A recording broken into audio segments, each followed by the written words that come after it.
Welcome to your Mac Life. My headphones are on. Your Mac Life for Wednesday, October the 8th. Yes, the 8th day of October 2014. Show number 1028. I'm your host, Shawn King. Thank you guys very much for joining us, whether you're listening to the archive or listening to us live. Live is better, as always, and if you like, please join us in the IRC chat room. Thanks to our friend Monty. Right there on the front page of yourmaclifeshow.com is the video of the show, so you can watch along. And you can also join the IRC chat room right there from the front page. Monty has set that up for us. All you do is type in a name you want to use, and it drops you into our IRC chat room. We'd love for you guys, if you're tuned in live, to join us in the IRC. Don't worry about not being familiar with IRC or else. I got folks in IRC who are very friendly, very nice place. Our IRC babe Sly makes sure that any of your questions are asked about IRC and there's no stupidity. We don't allow that kind of stuff. You can argue, but you can't call names. It's a nice place. As always, email to onair@yourmaclifeshow.com. Love getting emails from you guys during the show or during the week, whenever you so choose to send emails. On tonight's show, we'll be talking to our good friend Jim Dalrymple from The Loop at loopinsight.com about the announced Apple event. A week from Thursday, a week from tomorrow, Apple is going to be announcing new stuff. What new stuff? Well, we'll talk to Jim about that. We're also going to talk about the Scott Kelby Worldwide Photo Walk, which happens this Saturday, all day. Depending on where you are on the planet, there might be a photo walk in the morning, in the afternoon, in the evening, all kinds of places. We'll talk about what that is and how you can get involved and what a photo walk is and why you might want to join one. But the big news, at least here in Canada, is, as it says on my hat, Hockey Night in Canada. Hockey season opens tonight. Woohoo! This is our Christmas, our opening day, our New Year's all rolled into one today. Because right now, like every professional sport, on opening day, your team has a shot at winning the Stanley Cup, except for the Toronto Maple Leafs. They don't even have a shot. They'll be 2 games out of first place as of tonight. So it's very exciting. It's tough to explain to people anywhere else in the world, certainly to our American friends, how important hockey is to Canadians. I said on Amplified this morning that, if you look at American money, on the front of it, they've got presidents and treasurers and important people. On Canadian money, we have the Queen. On the back of American money, you have buildings and things of importance. Up until at least, I think, a couple of years ago, on the back of the Canadian $5 bill, hockey game, pond hockey game. That thing that every Canadian has done at some point. Even the girls have played hockey, whether it be street hockey or road hockey or, if you're ever walking with me and we're walking across the street and there's a car anywhere, you'll hear me go, car. And every Canadian male who listens to this just smiled because they all flash back to that memory of playing on the street, playing street hockey with your friends, with some beat-off old sticks, and one kid, usually the fat kid, which is me, the fat kid playing goalie, and he had like Sears catalogs wrapped around his shins because the ball we used hurt.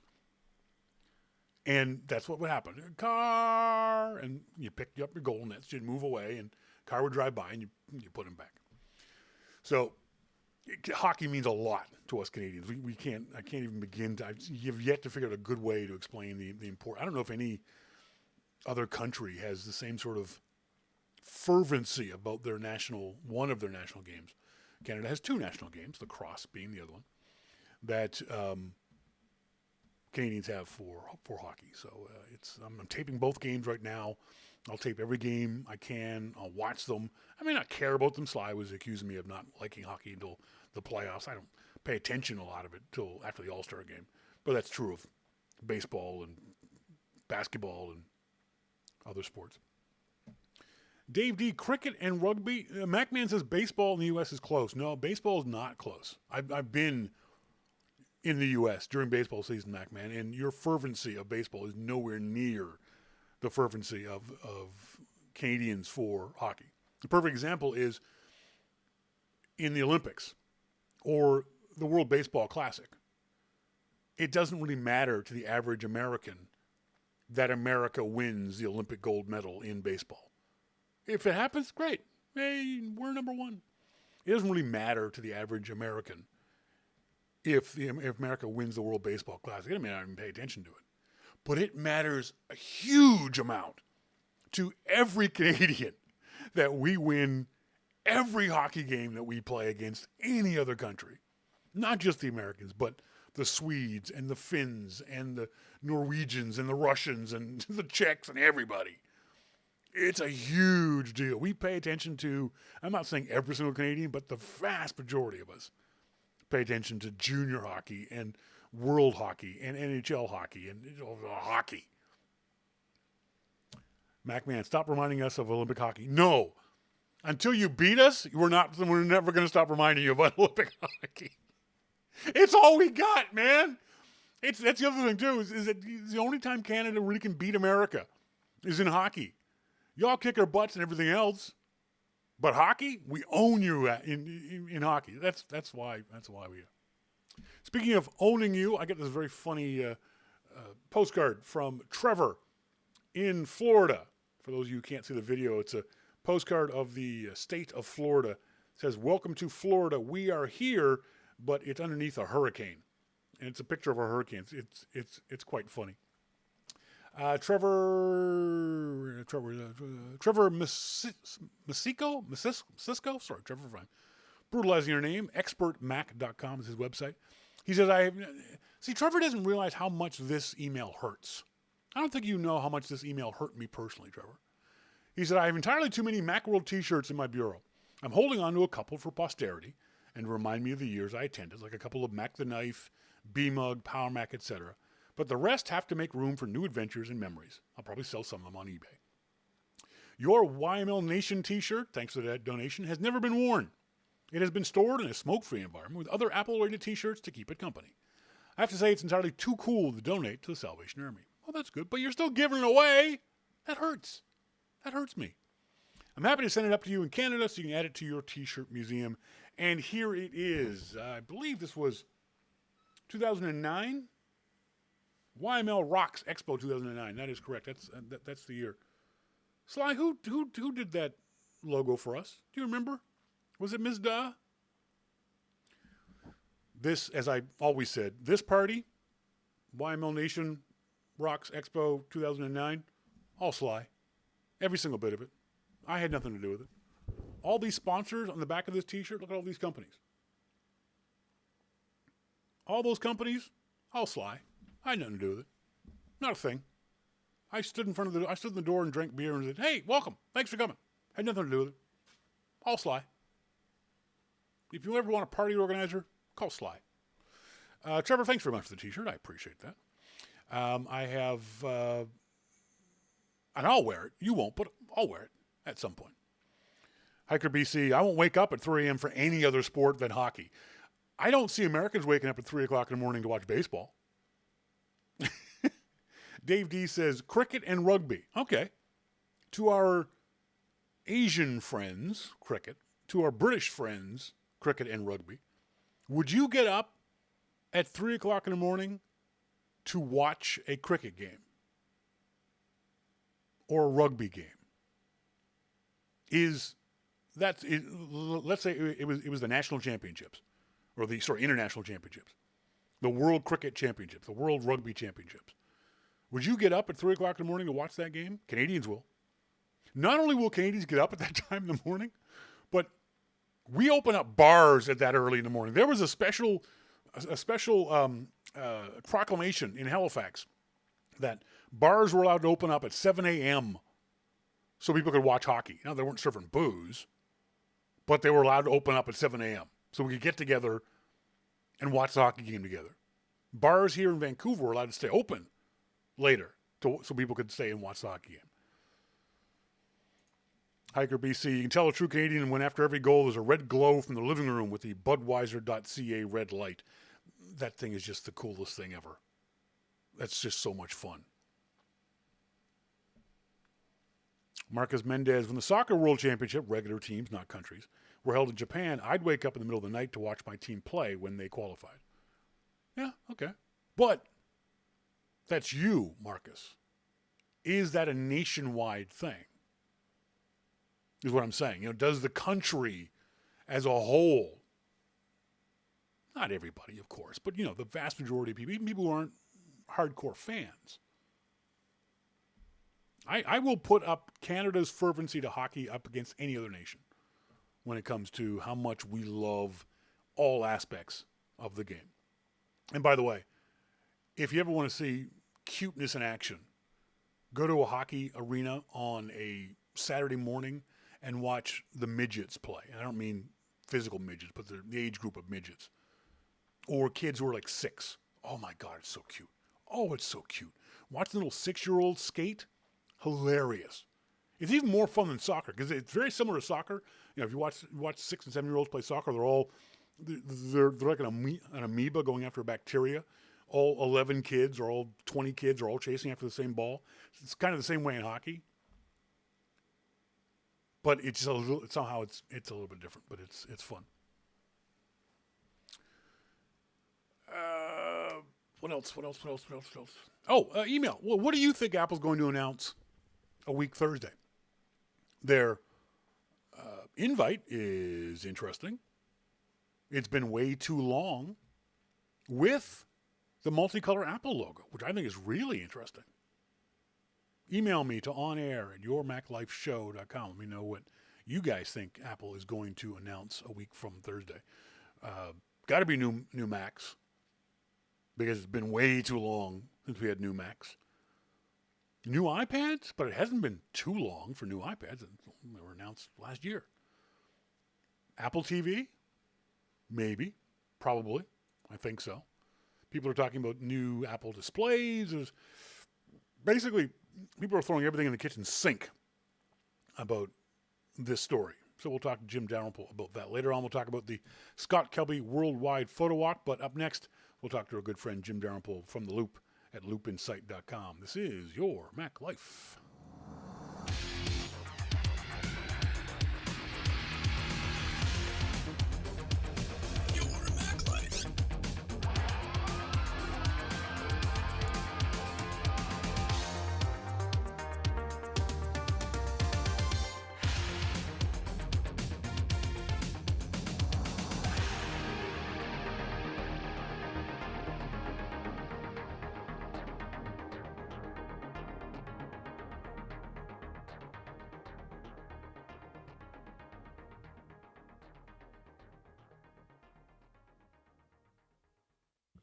I heard you. I saw you on Twitter that you said you actually talked to Tim Cook. That must have been a big thrill for him. I've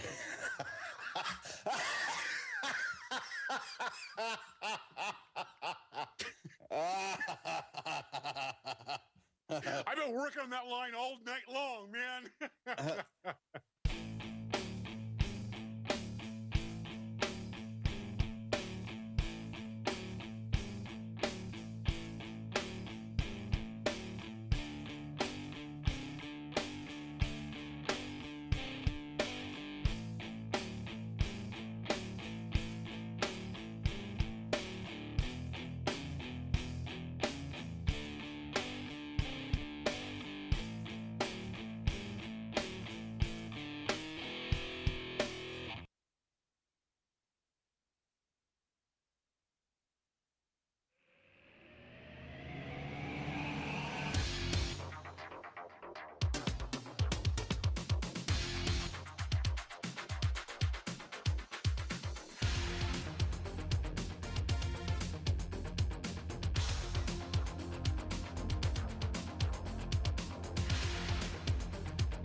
Welcome back. Unfortunately, we don't have Jim on the phone. We were having this problem with Amplified this morning. Could someone tweet at Mr. Dalrymple and ask him to pick up the white courtesy phone? Jim Dalrymple, white courtesy phone. Jim Dalrymple, white courtesy phone.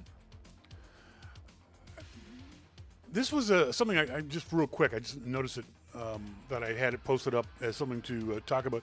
Did you guys see this story? I tweeted on last week sometime. I thought the picture was fake. I actually asked the person who posted the picture. I said, that can't be a real picture. It's got to be a fake picture. And it's a picture of a Oktoberfest in Germany waitress. Now, I didn't realize there is only one Oktoberfest in Germany. I misspoke on the story I posted on the Loop. I said it's always been on one of my bucket list things of wanting to go to an Oktoberfest in Germany. Well, it turns out there's only one Oktoberfest in Germany. So anyway, this guy posted this picture. Now, if you look at that picture, she's carrying at least 13 beer steins. At least. And looking at the size of her arms, she doesn't look all that big. Hang on a second. Just wait a minute.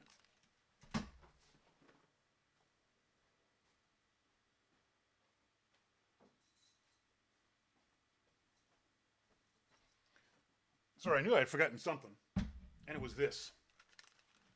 So, if you go by the size of the beer steins, the weight of those beer steins, and how much beer is in them, she's carrying about 70 pounds of beer in glass in two hands.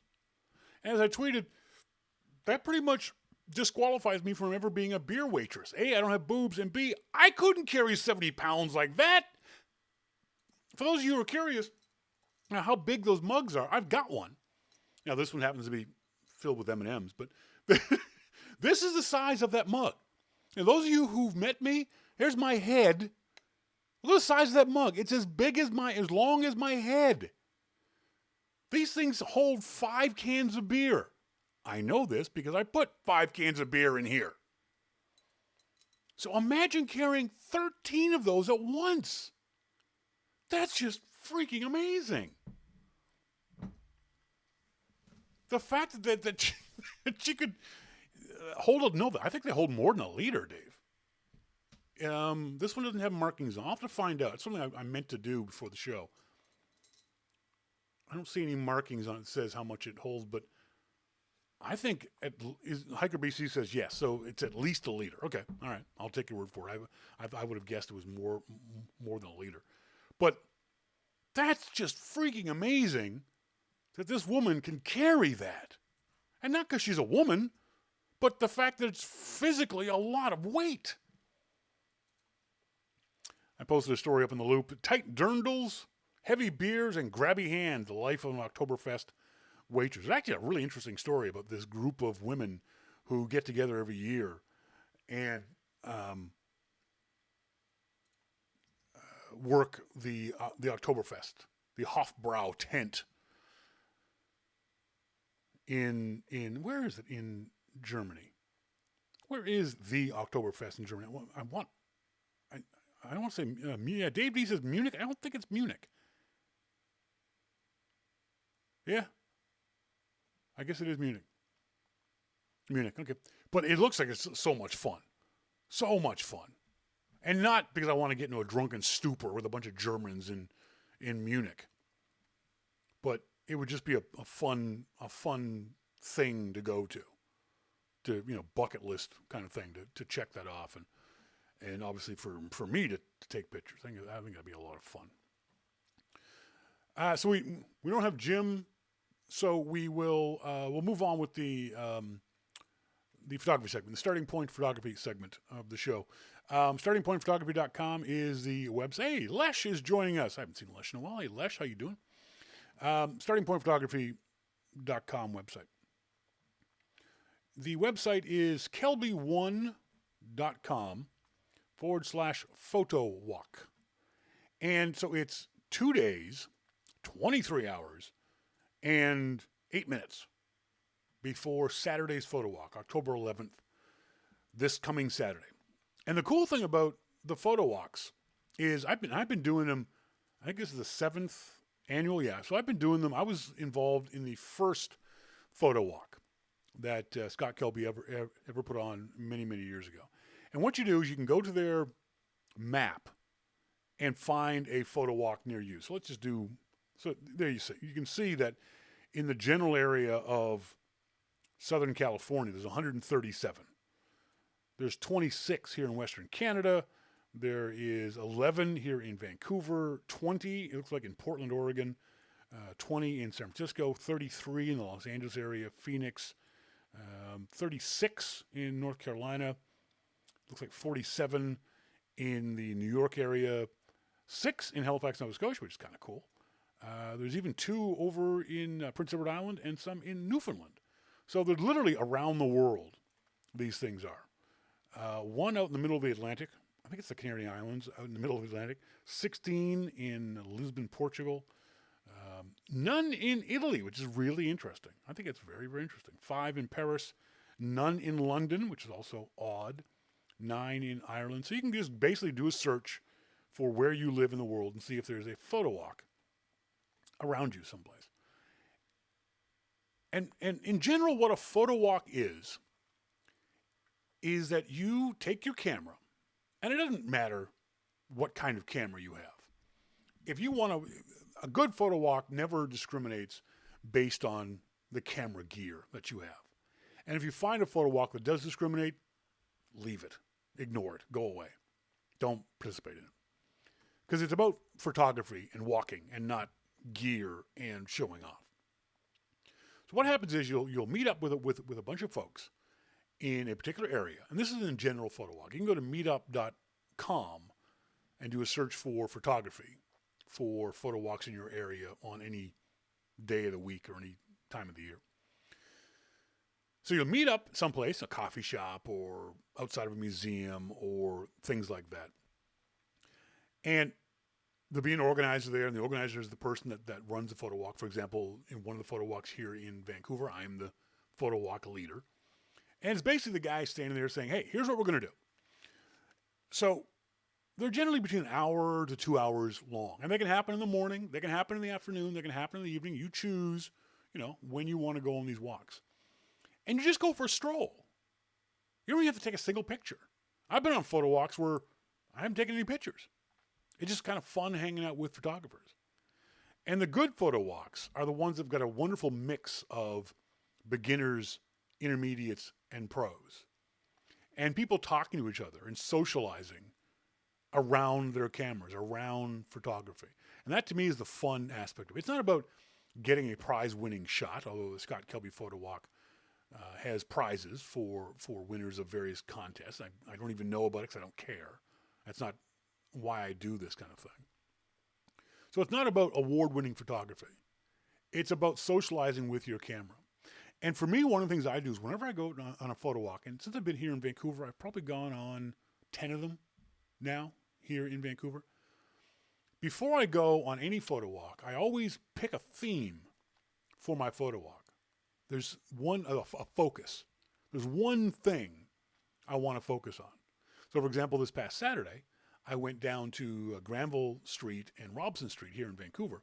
And that's one of the busiest pedestrian streets in the city. And just sort of wandered around Robson Square and the art gallery and the law courts, just taking pictures. But my focus on this particular photo walk was to take pictures in black and white. I was focusing on my friend Tony Rosario posts these gorgeous photos on Flickr in black and white. And I love his style in those shots. And I've never shot in black and white before. So my focus was to think about shooting in black and white and looking for scenes in black and white. And I'll do that again this Saturday for the photo walk that I'm doing down in an area of Vancouver called Gastown. It's the oldest part of the city. And so what I do is have a theme or a goal in mind and shoot that theme or goal. I'm still walking with other photographers. I'm still wandering around and asking people about their gear. I'm always curious about what kind of stuff people shoot with. I'm always curious as to know what kind of lenses the DSLR folks are using, why they've chosen that particular camera, and seeing what kind of gear people are using on their photo shoots. But I'll also be thinking about the scene around me in black and white. And it's interesting. It's interesting shooting like that. My DSLR and a lot of cameras, even your iPhone can do this. You can set your iPhone. I can't even find, where's my iPhone? No. You can set your iPhone so that it shoots in black and white. And it's easy. Just go to your camera app. And then in the filter section on in iOS 8, the little circles that are on the right-hand side, you click on that, and there is a mono, tonal, and noir settings on your iPhone. It's the top 3 on the iPhone. I don't know if you can see that on the video. So you'll be able to shoot in black and white. And it's interesting because what it does is, obviously, it shows everything in black and white, but it makes you think about the image in front of you in a different way. Most of the time when we're shooting in color, we're shooting for color. We're looking for pretty blues and nice reds and vibrant greens and that kind of stuff. Obviously, if you're shooting in black and white, you're not looking for that stuff. When you shoot in black and white, you're looking for shadows and blacks and grays and whites. So you're looking at your photography in a different kind of way. And it takes practice. I'll be the first one to admit it takes practice. I took 500 pictures on Saturday. 16 of them were good enough to post up on my Flickr site. Out of those 16, 1, 2, 3, 4, 5, 6, 7, 8, 9, 10 of them were good enough to be in black and white. And my favorite one wasn't in black and white at all. My favorite one was in red and brown. So you're not going to get every single shot's going to come out great in black and white. You're going to throw away a lot of pictures. But it's an interesting experiment. So on the photo walk this coming Saturday, so for me, my photo walk is going to be focused on the theme of beginners overall. So we're inviting beginners to come down to ask questions. We've got 2 or 3 pros who are going to tag along to help out and answer the questions of the beginners. So the overall theme will be helping beginners capture the evening light. We're shooting from 5:30 to 7:30 p.m. on Saturday evening. And then for my personal theme, I'm going to be shooting in black and white. I'm going to be shooting people's faces and the buildings in black and white to see what kind of textures I can get. So that's what I do whenever I go out shooting. I have an idea in mind of something I'm looking for in mind. So you can do that with the photo walk. Les says the last photo walk she did was when they were still in July. It was New York City at 101 degrees. Yeah, no kidding. The first photo walk I did, we had a blast. It was in New York City. It was down in Greenwich Village. And we hired a group of people. I've talked about this before on the show. If you ever get a chance to go to these guys, it's called the Literary, let me just look up, the Literary Pub Crawl in New York City. And this is a group of people who put on the Greenwich Village Literary Walking Tour and Pub Crawl. And what they do is they take a group of people, and it's a pay thing. They take a group of people on a pub crawl around the area of Greenwich Village where a lot of famous writers lived and drank and worked and wrote. And it was kind of fun. So with that in mind, we went on the photo walk at the same time. And so while we're photo walking, we have these actors and students teaching us, telling us about the history of the area, about who drank here and, what this famous person was and things like that. So that was kind of fun. I'd love to be able to do something like that again at some point in time. But because we're not going to be doing that here in Vancouver, I'm going to have a theme of beginners. Is anyone else going on a photo walk this Saturday? Again, one of the problems that we have here in Canada is that because Scott Kelby's an American, he may not even realize it, but it's our Thanksgiving weekend here in Canada. Thanksgiving is a month early here in Canada, and it's not on a Thursday like it is in the U.S. It's on a Sunday and a Monday. We have Thanksgiving Sunday and Thanksgiving Monday in Canada, and a lot of folks will take the Friday off and go away. It might be the last nice weekend we get before winter hits us full force in a lot of the country. So we don't have nearly as many people in the Vancouver area, or probably in Canada, as other places might have. But it's going to be fun. Marcus says these guys hold a yearly, I believe, Edgar Allan Poe birthday pub crawl. Must be interesting. Yeah, absolutely. Dave D. Hey, you guys celebrate a dead queen, too. You Americans celebrate dead presidents. Shut up. Email me to onair@yourmaclifeshow.com if you are going on the Scott Kelby Worldwide Photo Walk. I'd love to hear what your experiences are. I know our friend Mo, a few years ago, had an awful experience at the Worldwide Photo Walk because so much of it depends on the leader picking a good route, knowing what he's doing, and getting people involved and engaged. I went out 2 weekends ago and scouted the route. I walked the route that I'll be taking these guys on Saturday. So I know where there's a couple of good shots that we can get of the North Shore Mountains and some statues and some really cool lights and things like that. So that's what you want in a leader. You want someone who knows the area, who can take you to the cool, interesting places. I actually found a couple of back alleys in Gastown, and there's some really neat sculpture back there I don't think anyone else knows about. And you'll see pictures of it when I get back on Saturday.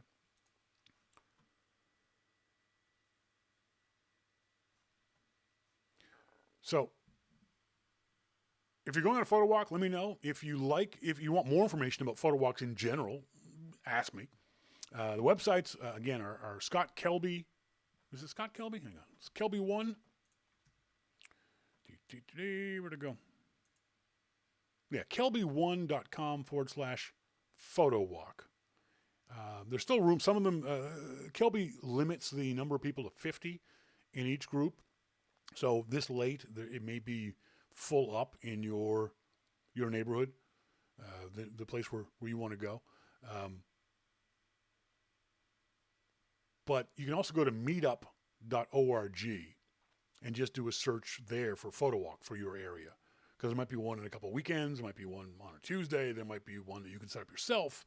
There's all kinds of ways to get involved. But I encourage you, if you want to get out with your photography, and like I say in the class, you need to practice. If you want to become a better photographer, you can read every book in the world, you can watch every video on the planet, you can have the best camera gear you could ever have in your hands.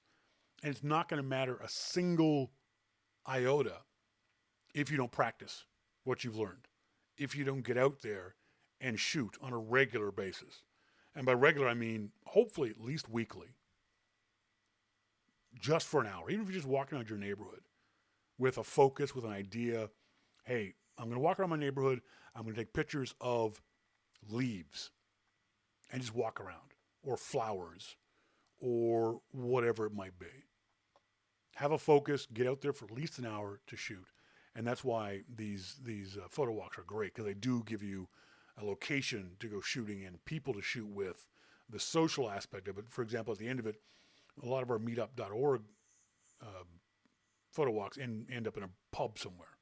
And we're just sitting around talking about photography and where we've been and where to shoot and things like that. So it's also a social thing to do too. So if you get a chance, check it out. Don't forget the website is startingpointphotography.com. You can always email me. And if you want to join up with our Starting Point Photography newsletter, I'd love for you to do that. The email address, the newsletter address is yml.me/SPP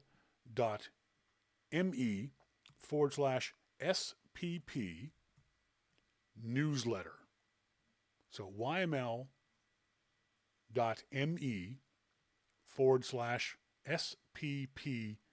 newsletter will get you to the sign up page for the newsletter. The first one went out last week, and I think people liked it.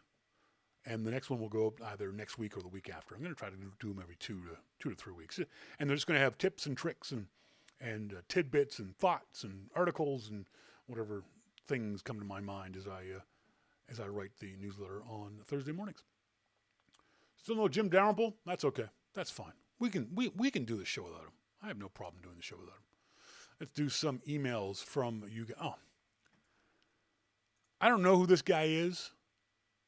And it doesn't matter who this guy is, but I know that he annoys the hell out of me simply by sending the email to the Tidbits mailing list.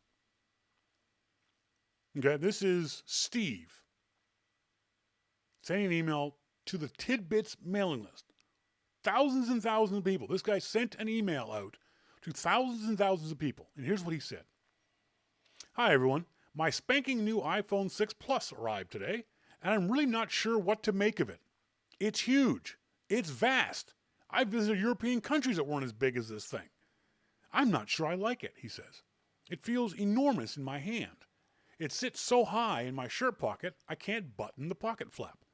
And at the school where I teach, this could represent a serious theft risk. So, can anyone offer me any advice? The only advice I can offer you is stop being an asshat.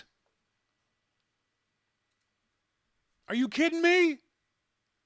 Did you not read anything about the iPhone 6 Plus before you bought it sight unseen? Did you not go to apple.com/iPhone 6 don't be an asshat and look at the size comparison to your iPhone 5S. It's there. Every website on the planet had a template that you could have printed off to see how big the iPhone 6 Plus was. You could have put that in your frickin' pocket and seen that you couldn't button the top flap of your pocket. And by the way, who has button flaps in their pockets, in their shirts? That's just silly. Why would you publicly announce to people that you're a dummy? That you bought this product without ever seeing it, without ever holding it, without ever going into a store? Were you under some sort of peer pressure from the other people in your school that forced you to buy this thing without ever looking at it? Take it back. That's all you do. You take it back. But you know what you don't do?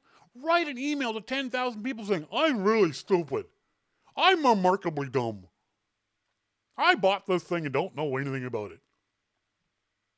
I don't understand how you could do that. How you could buy a piece of electronics that you have never seen or touched. That you know is significantly different than the previous one. Now, I bought my iPhone 5S sight unseen, but I had used the iPhone 4. And I knew the iPhone 5S wasn't a significant physical difference to the iPhone 4. And I bought the iPhone, or I wanted to buy the iPhone 6 Plus, knowing it was going to be physically larger, significantly larger. And I had seen the comparison on websites, and I thought, that's not a problem for me. But if it was going to be a problem for you, why not wait for a little while? Why not print something out? Why not read something?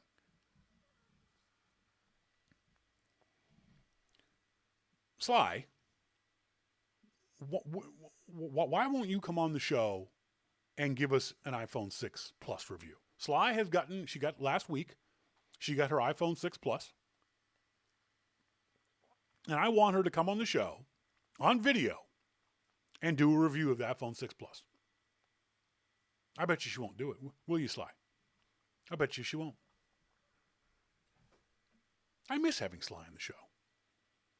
She says she's still getting used to it, but I still miss having her on the show. Simple as that. So there. What are you going to do about it? Got an email from CGR Scott. Thanks for reading my email at the end of your last show, Shawn. It was fun to listen to and watch. I'm glad I created an opportunity for you to drive home your point to your audience about Benghazi. Well, thanks very much for sending me the emails. I appreciate it. Christopher Lopez regarding the Apple Watch. I'm really conflicted about buying the Apple Watch. I currently wear an aging Casio G-Shock that I paid about $300 for many years ago. It's big, it's heavy, it's not very sophisticated, but it's also extremely tough. This watch has paid for itself simply through its longevity. I've worn it as long as I have simply because it hasn't broken. No matter what the Apple Watch screen is made out of, it won't be as tough as the steel surrounding my G-Shock's tiny monochrome LCD. The irony is I'd love to wear something as technologically advanced as the Apple Watch. I just wouldn't want to break it. A million different life events have prevented me from listening to YML for years, but it's great to be back. Chris sent from his iPhone. Interesting conflict there, Chris, especially because it sounds like what you're saying is that you're kind of hard on your watch. Maybe because of your job or your activity or whatever it is. There is no information whatsoever about the toughness of the Apple Watch. Whether it will scratch easily, whether the screen will break easily. If I was in your position, Chris, and I was hard on watches as you seem to be, I would certainly wait 6 months before I dropped $350 on a watch that might scratch easily, that might break easily. There's no guarantee that the Apple Watch will be anywhere near as tough as your Casio G-Shock. Remember, the Apple Watch isn't a dive watch. It's not a sports watch, although it'll be sold that way. It's a fashion statement. And therefore, I don't think Apple would think in their mind that it needs to be built to the same sort of toughness level as a dive watch or as a other kind of watch like that. But it's a good question. It's something that I wouldn't worry about because I'm not hard on watches. I don't bang my wrist around like that. But it's an interesting point that you certainly got an issue with it.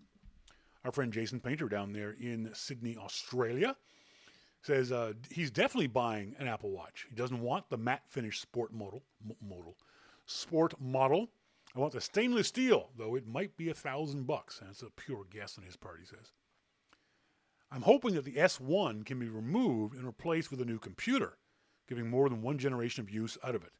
I don't want to spend hundreds of thousands just to have to do so to upgrade. Sorry, hundreds or thousands. Just have to do so again to upgrade. Seems especially impractical with a gold Apple Watch. I can't see that. It's certainly possible that Apple is going to allow you to replace the innards of the Apple Watch, but I don't think so. I can't imagine that. Because by that logic, you're spending more on an iPhone.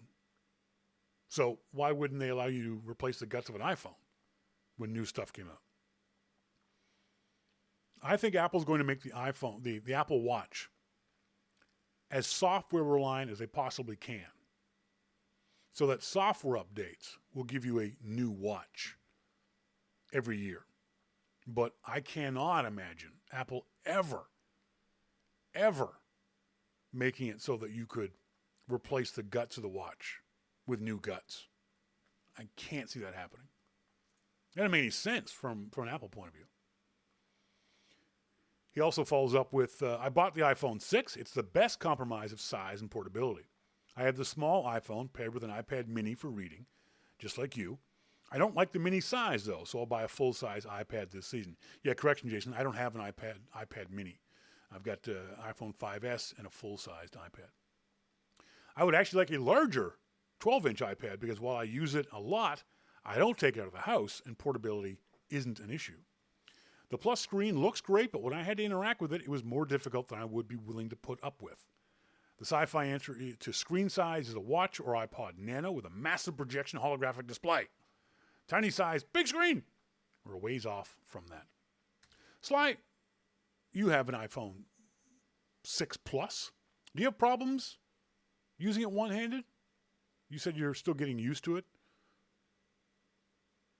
I'm assuming you use your iPhone 5S one-handed. Do you have any issues using the 6 Plus one-handed, or are you getting used to using it two-handed, or is using it two-handed annoying and frustrating? I think you've had it for 4 or 5 days now, so. And by the way, Sly, you see it. Lesh says, I miss Sly on the show, too. Mosquito says, Miss Sly, I've seen you on video. You're 10,000 times more telegenic than I am. That's not saying a whole lot, Mo. Sorry. Mo also says, I can't imagine buying the Apple Watch in its first iteration. A lot of folks will, but yeah, it's because it's such a new product category with so many questions around it. I certainly wouldn't buy one. And again, as I've said before, I'm not in the market for an Apple Watch. If somebody gave me one, I might not even wear it. But I'm certainly not going to buy one. But if I were going to buy one, I probably wouldn't buy the first version. I certainly wouldn't buy the first version in the first 6 months. Susan Gare says, I think Greg wants one, but I don't care about an iWatch. And Marcus says, that's exactly what's making me scratch my head regarding the gold watch as time passes. The fact that you couldn't upgrade the innards. But remember, you can't upgrade the innards of a Rolex. And people pay tens of thousands of dollars for a Rolex. So, if it's a fashion watch, maybe you wouldn't need to replace the innards. But if it's a fashion watch, fashion comes and fashion goes.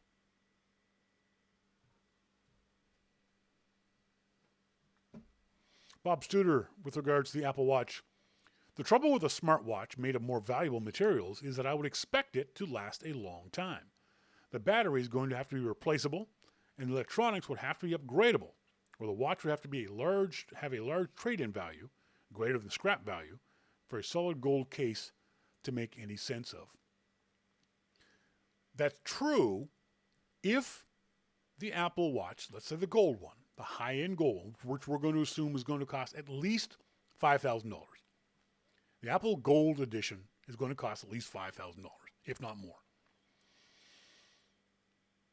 That watch isn't a watch where the electronics are what's important. That watch is the watch where the visuals are more important. The fashion of it is more important. I would say that people who are willing to spend that kind of money on a watch don't really care about the electronics. Yes, they want it to work. Yes, they want it to capture their heartbeat and capture their footsteps and do whatever else the thing does. But in a year's time or 2 years' time when it comes to upgrade, those folks are just going to upgrade to a new watch. They're not going to say, oh, I wish I could get the guts of this thing replaced. Because that's not what they do. People who spend that kind of money on watches, on these kinds of consumer electronics, on these kinds of luxury goods, generally don't whine about the fact that it's not upgradable. They just buy a new one.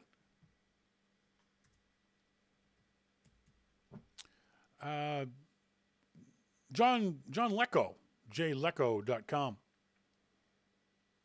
Myra sent me in the following article link. The variety and stature of the folks in this list speak to the number of sectors that Apple is either in or is planning to enter.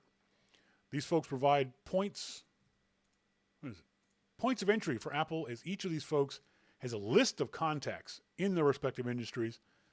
Apple should be very interesting to watch over the next few years. And what he's done is he's linked to a Fortune.com article about all the different people that Apple has hired over the past period of time and what jobs they have done, or they will be doing, or have done. This is an article from early September, so a month ago. But look at this list of people.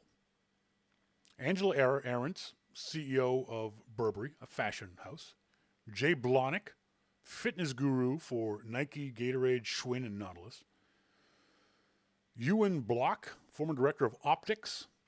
Alexander Chan, biomedical engineer. Paul Deneve, chief of special products, formerly CEO of Yves Saint Laurent. Chief hardware development with Sano Intelligence, senior director for Visa. EPA administrator, we know about her. There's a lot of folks here who might give you a little bit of a clue as to where Apple is going to be focusing their attention in the next 2 to 5 years.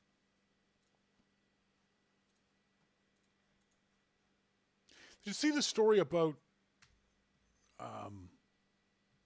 Carl Icahn, the investor dude guy, who I just want to shut the hell up? Carl Icahn owns a lot of stock in Apple. A lot of stock in Apple. As he said that last year at this time, he had X numbers of stock and it's gone up 50% since then. So he's very bullish on the company. But this guy tweets today, tomorrow we'll be sending an open letter to Tim Cook. Believe it will be interesting. What kind of sad, pitiful attention whore is Carl Icahn that he has to tweet that tomorrow he'll be sending an open letter to Tim Cook? Carl Icahn has Tim Cook's cell phone number. Okay? He can pick the phone up anytime he frickin' well wants to and talk to Tim Cook. Tim Cook will take his call. I promise you, Tim Cook will take Carl Icahn's call. So, why does Carl Icahn need to post an open letter to Tim Cook? It's because he wants the attention that he'll get from it. Why does Carl Icahn need to post a tweet saying he's going to send an open letter to Tim Cook? Because he's an attention whore. I mean, he's literally the kind of guy who's so stupid, he makes me squint. How can people be this dumb to not see how we see through this bullshit? Carl, you tweeted the equivalent of, look at me, look at me, look at me, look at me, look at me. What are you, 3? Daddy, daddy, daddy, daddy. That's what you just did. I don't know who Carl Icahn is as a real human being. All I know is he's a rich investor. So I don't know him as a human being. I don't know him as a father or a grandfather or a son or I don't know who he is. All I know, he's an asshat. Mr. Icahn, from what you've done in the past year and a half, with all this attention whoring, you're an asshat, sir. I don't care what you've done in your life right now at this moment, you're an asshat. And I want you to go away. Darius Dunlap says they had dinner a while back. Yeah, they have dinner on a regular basis. Tim Cook had dinner every night of the week. And he probably has dinner at least with somebody 2 nights out of the week. And 6 months ago, he had dinner with Carl Icahn. Mosquito, Icahn has no shame at the level to which he'll degrade public conversation. Darius, didn't this Icahn thing happen a few months ago? He had dinner a few months ago with him, Darius. But this tweet went out this morning at 11:30 a.m. And then apparently at some point tomorrow, he'll post this open letter to Tim Cook. And it's going to be the same thing as he said last time. Shareholder value, shareholder value, shareholder value. And the same thing's going to happen as last time. Tim Cook's going to ignore him and do whatever Tim Cook feels is best for the company. Carl Icahn's opinion means not nothing to Tim Cook, but it does mean a whole hell of a lot. It certainly doesn't mean as much as Tim Cook thinks it is. Mosquito, and yet Icahn's got a good enough track record to believe he's succeeding with this behavior, Sean King. No, I disagree, Mo, because Icahn doesn't do this with anybody else. You don't see Icahn posting open letters to the CEO of Ford. He's not posting open letters to the CEO of Samsung, to the CEO of the Bank of England, or any other company that I have no idea what companies he's involved in. But he doesn't do this with anybody else except Apple. Why? Because it gets him the attention he wants. That's how you know he's an attention whore. This isn't a weekly thing with Icahn sending out open letters to the CEOs of every company that Icahn has stock in. He only does this with Apple.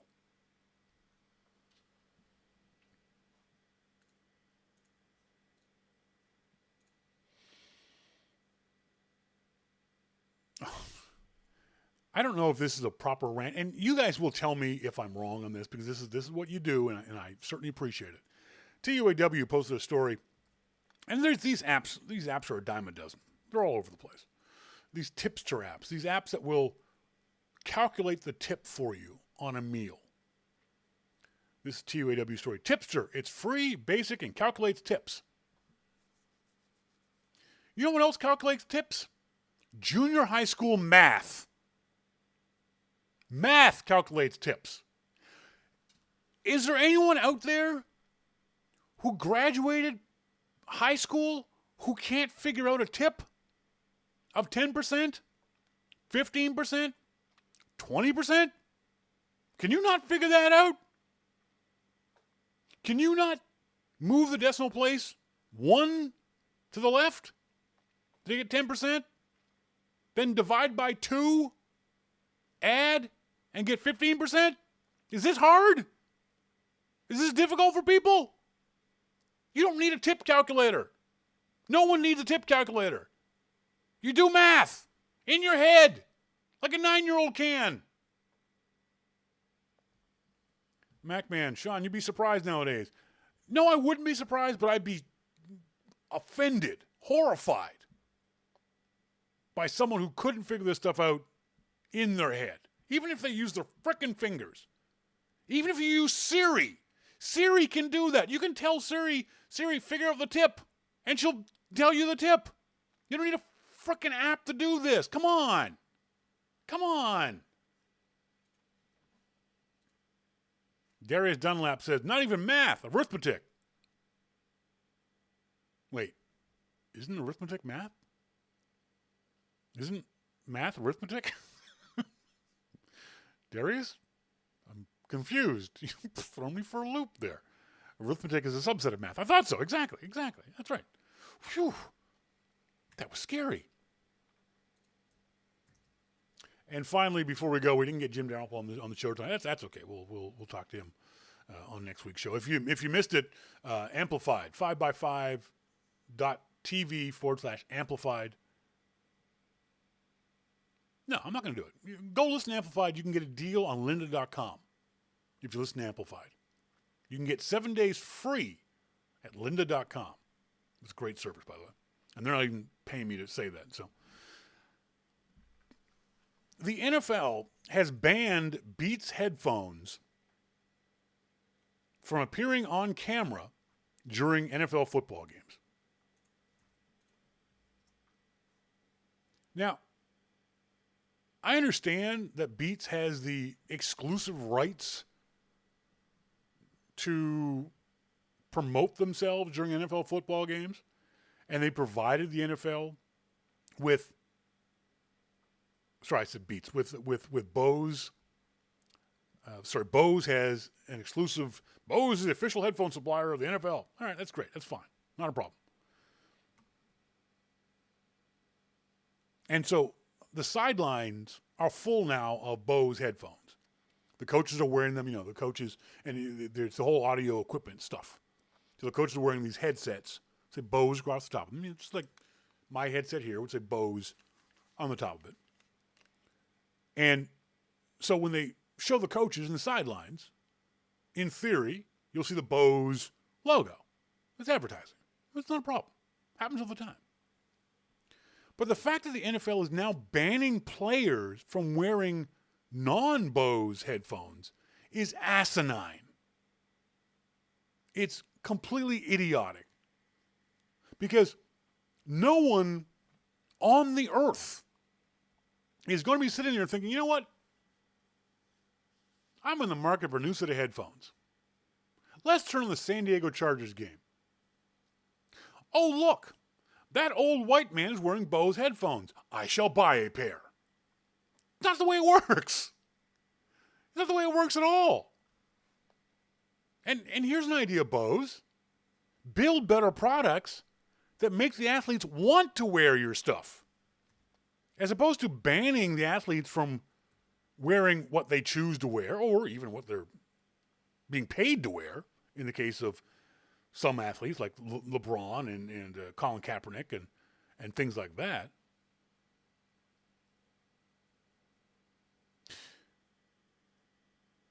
Because what happens when, and I'm pretty sure they are, but let's say Ford is the official car supplier of the NFL. Does that mean all the players have to drive Fords?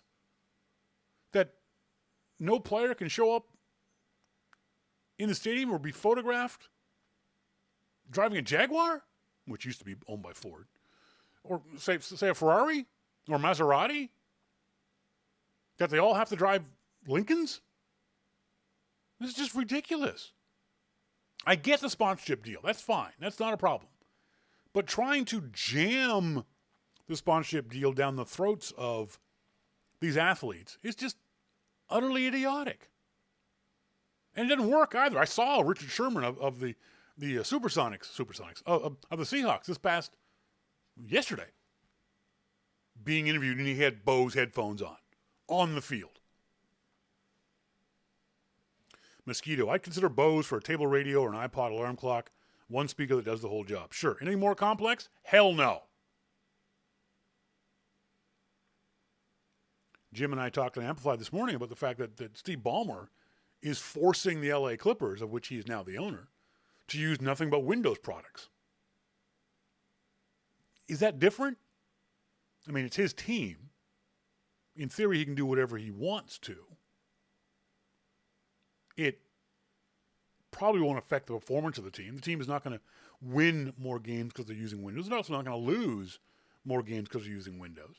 It does seem kind of silly and petty that you'd hope that people would say, hey, use whatever's best for the job. If a Surface tablet's the best thing for the job, great. We'll buy you 100 Surface tablets. If an iPad is the best for the job, well, I hate that, but if you can make a case to me as the owner that the iPad will help us win games, go ahead and use iPads. Could Steve Ballmer force the athletes to use Windows products? In theory, he could. He owns the team. The players are employees of the team. He, in theory, could tell the players, when you are representing my company, my team, you can't use anyone else's products except for Windows. Windows Phone, Windows tablets, Windows laptops. So players wouldn't be able to use an iPhone, wouldn't be able to use an iPad. Could he do that? I think he could. Will he? I don't think he will. I think he can because he owns the team and you are an employee of the team. And by that logic, the players in the NFL are employees of the team, and the team has banded together in this group called the NFL, and the NFL can tell the players, you can't use this equipment. I think it's silly. I think it's utterly, utterly ridiculous. But yeah, Marcus Mendez. Nothing like starting by wasting energy on the wrong things, just like at the old job. This is the same as idiot Ballmer requiring the Clippers to give up iPhones, P. Booth says. Monty says he could force them to use Windows products at work, but what I use, eat, wear, talk on, sleep in when I'm at home is my personal time. It's none of anyone else's goddamn business. And Monty, you're right, but the players are going to arrive on the grounds on the team grounds using iPads, using iPhones. At that point, could Steve Ballmer tell those players, you cannot use those devices when you're on LA Clipper territory?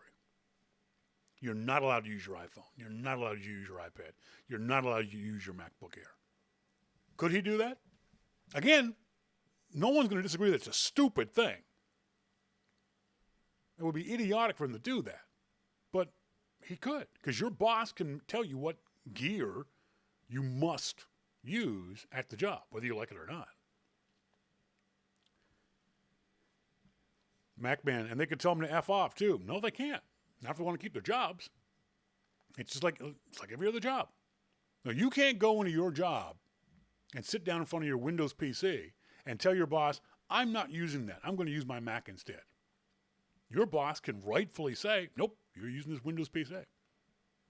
But I'm running Office on this Windows PC. I can run Office on my Macintosh. The boss can say, nope, don't care. Your boss, in theory, can make you use a chisel and a rock. And if you don't like it, there's the door.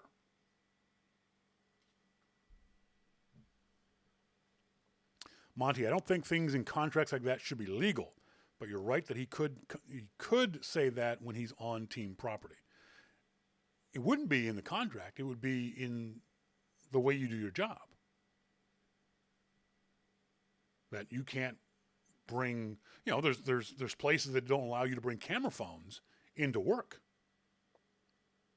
I know of several listeners to the show who work for sensitive government contractors, and they are literally not allowed to bring iPhones into the job because the iPhone has a camera phone. A lot of these guys are still using old flip phones because they don't have cameras. And they can't bring in devices that have the ability to plug in a USB stick. So, yeah, your employer can tell you what you can and cannot use on the job site. So, anyway, that's it for tonight's show. I want to say thanks very much to you guys for being tuned in. And again, let me know if you're going to go on one of these photo walks. Kelby1.com/photo walk, or just do a search for Worldwide Photo Walk. Let me know if you're going to go on one of the photo walks. Let me know what pictures you take, if you so choose. To all my Canadian friends, I hope you have a wonderful, safe, happy, fun Thanksgiving weekend, on whether you celebrate on Saturday or whether you celebrate on Sunday. I hope it's a good one for all of my Canadian friends. And until next week, as always, I've been Shawn King, and you've been listening to Your Mac Life. See ya!